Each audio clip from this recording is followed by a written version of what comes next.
जय श्री राम। श्री राम कथा में आप सभी का बहुत बहुत स्वागत है। और आज हम प्रसंग में सुनाने वाले हैं श्री राम और लक्ष्मण जी का मिथिलापुर में स्वागत और सम्मान हुआ। किसको चिंता हो गई? राम लखन का जब हुआ मिथिला में सम्मान, रावण चिंतित हो गया, भनक पड़ी जब कान। जैसे ही राम और लक्ष्मण जी का मिथिलापुर में स्वागत और सम्मान हुआ, रावण चिंतित हो गया। और रावण को खबर कैसे लगी? रावण ने अपने अत्याचारों से और वरदान के बल से उसने सभी देवताओं को नजरबंद कर लिया था। तो जब श्री राम जी मिथिलापुर में पहुंच गए हैं और देवताओं को पता है कि श्री राम जी से धनुष भंग करके सीता माता के साथ विवाह होगा उनका, और उसके बाद बहुत ही शीघ्र हमारे सबके कष्ट दूर हो जाएंगे, तो देवताओं ने यहाँ श्री राम और लक्ष्मण जी का स्वागत सम्मान हो रहा है। देवगण पुष्प बरसा करके बहुत खुशी मना रहे हैं। और रावण के गुप्त दूत जो थे वो हर जगह विद्यमान रहते थे। रावण का ऐसा शासन था,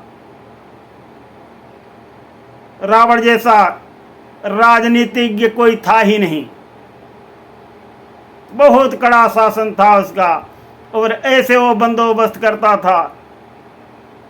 बहुत ही कुशल शासक था।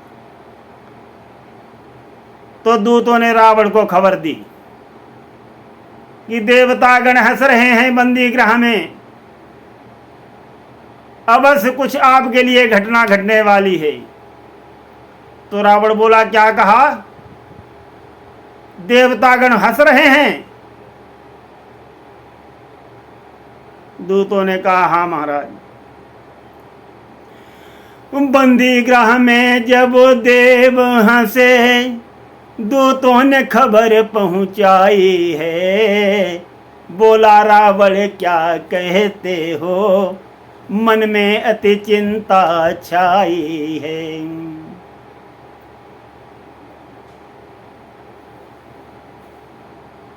रावण के मन में चिंता छा गई। रावण सोचने लगा, हंस रहे देव बंदी गृह में, कुछ अवस दाल में काला है। मैं खुद ही जाकर पूछूंगा, आखिर क्या होने वाला है। पुण्य पहुंच गया बंदी गृह में, देवों को डांट लगाई है। श्री राम नाम के 2 अक्षर में सब सुख शांति समाई है। श्री राम नाम के 2 अक्षर में सब सुख शांति समाई है। देखिए साथियों कि रावण वहां चिंतित हो रहा है और बंदी गृह में पहुंच गया है और देवगणों को डांट रहा है। कह रहा है, देवगणों सच सच बताओ, तुम क्यों हंस रहे हो और तुमने क्यों खुशियां मनाई हैं? सच सच बतलाओ देवगणों, क्यों तुमने खुशी मनाई है?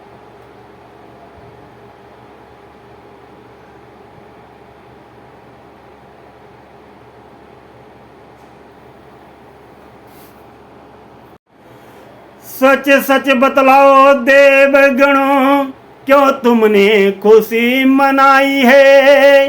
किसने तुमको बहकाया है, जो उसकी सामत आई है? रावण बहुत क्रोधित हो रहा है, अंदर से तो चिंतित है, परंतु बाहर से बहुत आंखें लाल दिखा रहा है। कह रहा है कि सच सच बता दो, किसने तुमको बहका दिया है और तुम लोग हमारे बंदीगृह में खुशी मना रहे हो।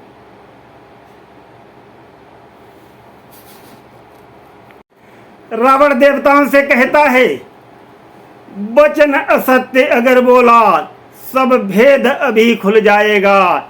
है इष्ट देव की आन तुम्हें फल गलती का मिल जाएगा। जब रावण ने देवगणों को इष्ट देव की शपथ दिला दी, तब देवता तो झूठ बोल नहीं सकते। तब इष्ट देव को साक्षी कर सच देवों ने बतला डाला, जो जनकपुरी में देखा था वो सारा हाल सुना डाला। ऐसे देवगणों ने भी श्री राम जी की चुगली कर दिया था रावण से।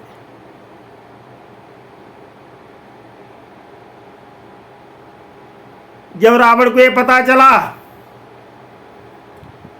रावण खुद भी विद्वान था, ज्ञानी था, विज्ञानी था, वो सभी बातें जानता था। परंतु जब देवताओं ने बता दिया तो रावण सोचने लगा कि देवगण कभी झूठ नहीं बोलते और इनकी वाणी कभी नहीं झूठी हो सकती है। देवगणों की वाणी सुन रावण भयभीत तो अपार हुआ। ओ मन ही मन में समझ गया नारायण का अवतार हुआ। देवताओं ने भी बता दिया था। फिर भय को अंदर दबा करके रावण ने देवताओं को फिर डांटा और कहा, आप लोग जो है किसी के बहकावे में मत आना, किसी के बहकावे में मत आना। मैं ही त्रिभुवन का स्वामी हूं, है अन्य कोई भगवान नहीं।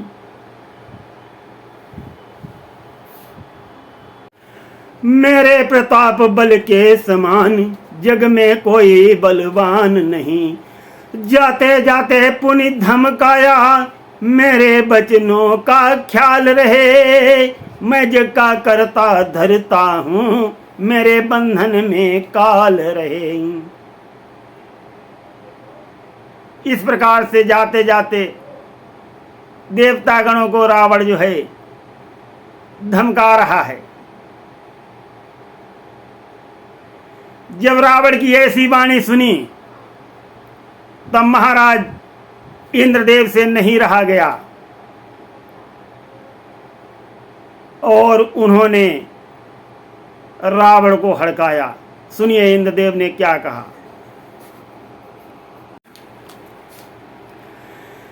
जब रावण ने खुद को ही भगवान कहा और श्री राम नाम का विरोध किया, राम नाम का जब किया निश्चर ने अपमान।